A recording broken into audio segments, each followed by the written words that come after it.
Hi, first graders. I hope that you are ready for science this week. Last week in science, you practiced understanding the engineering design process.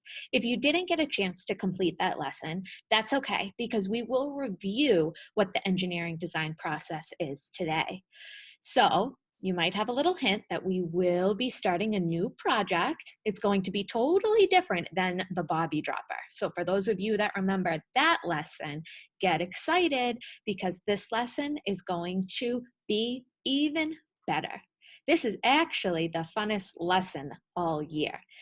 At the end of every first grade year, I ask my first graders, what was your favorite lesson from science? And they always say this one was it. So, get those thinking caps on, get those listening ears turned up, because we are going to get started. And the very first thing that I'm going to do today is I'm going to tell you the objective of today's lesson. And what I mean by that is I'm going to read this I can statement, and you are going to have an idea of what it is that you will be able to do by the end of the lesson. It says, I can use the engineering design process to solve a problem. Remember, engineers are people who solve problems. I'm going to read this again. If you want, you can read along with me. Ready? I can use the engineering design process to solve a problem. Here's our plan for today. Number one, I'm going to read you a letter from some penguins. And you must be like, what? A letter from penguins? Just hold tight. Number two, you are going to brainstorm your materials for your design. So in the letter from the penguins, we're going to find out about a problem. That's number one in the engineering design process, finding out the problem. You are going to have to build something to solve that problem. So for number two, you're going to brainstorm or imagine what it is that you will build and what materials you'll use to build. Number three, you are going to draw a plan. And in that third green circle, you will see it says plan. And then number four, you are going to have the rest of science to build or create whatever it is that you built. You'll see that I crossed off improve because we are not going to have time to improve our designs today. We will save that for next week. You guys ready to start off with number one, the letter from the penguins? I have my copy right here. I'm going to read it to you, and you can follow along with the screen. Ready? Let's figure out what that problem is from the penguins. Dear students, penguins live in the southern hemisphere in places such as Antarctica, Argentina, Australia, Chile, New Zealand, and South Africa. Penguins spend about half of their lives on land and half of their lives in the water. Unfortunately, due to an increase in icebergs, penguins are having a hard time traveling from place to place and finding food. We're going to pause there before I read the next part.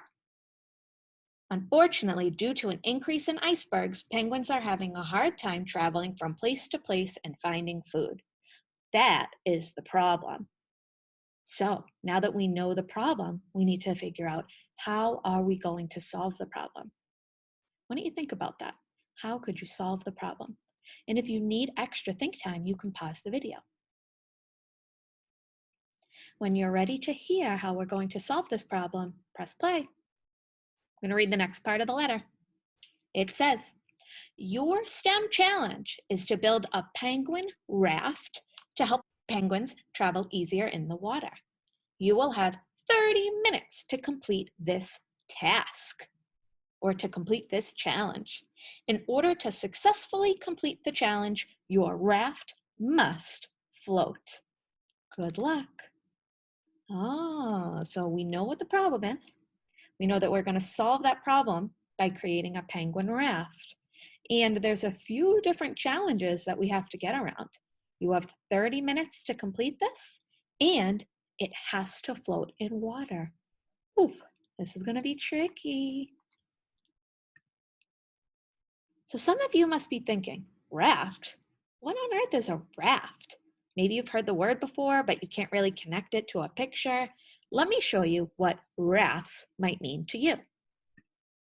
A raft could be a pool float. A raft could be something made out of sticks or wood that floats in water. Looks like this one is floating in a pond. Or a raft could be an excursion of some sort. This is a big blow up raft that people are on. So, of course, you're not going to make one of these rafts. You are going to design your own with materials that you can find inside of your house. So it's not going to be as big as the rafts that you see on the screen. It might only be this big, right? The size of a piece of paper or even smaller. So what I want you to do now is I want you to start your step to imagine. Start to think about what your raft is going to look like. What kinds of materials can you use in your home to build a raft? Hmm. Is there something in the recycling bin that you can pull out?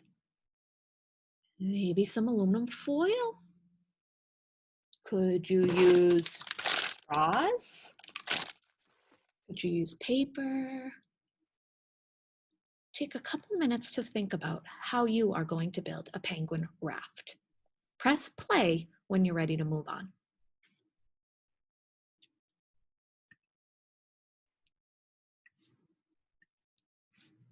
When you're done brainstorming in your mind how you're going to solve this problem, I want you to pull this worksheet out of your science packet and go ahead and start drawing your design.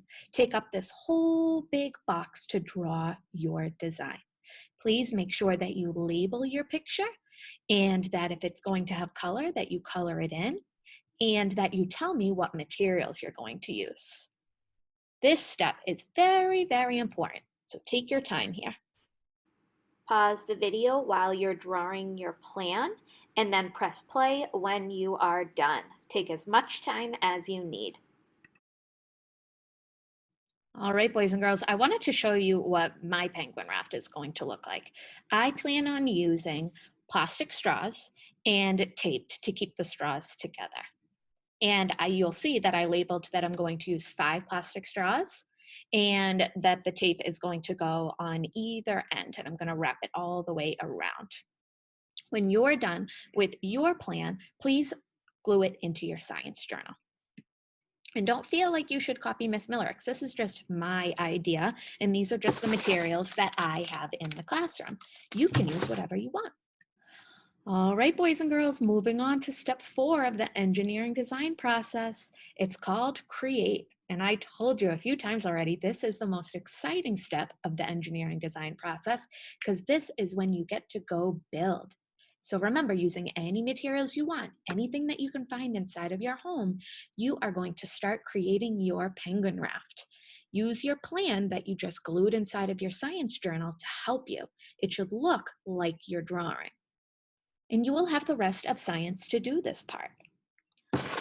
So I'm going to do the same thing. I'm going to pull out my 5 straws and I'm going to use my tape to get my raft to stick together.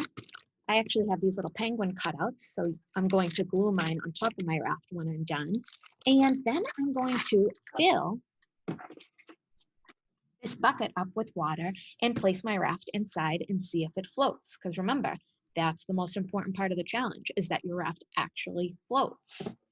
Please make sure when you're done building and testing it out that you go back to your Google Slides and you complete the last 2 slides. I want to know, after you build your tool and place it in the water, does it float? What you can do is you can grab this check mark and just slide it into the box. So if it doesn't float, that's okay. We're going to improve next week. So grab your check mark and place it here with no. If it does float, that's awesome. Grab your check mark, slide it over here to yes. Also, I want to see your raft. So please take a picture.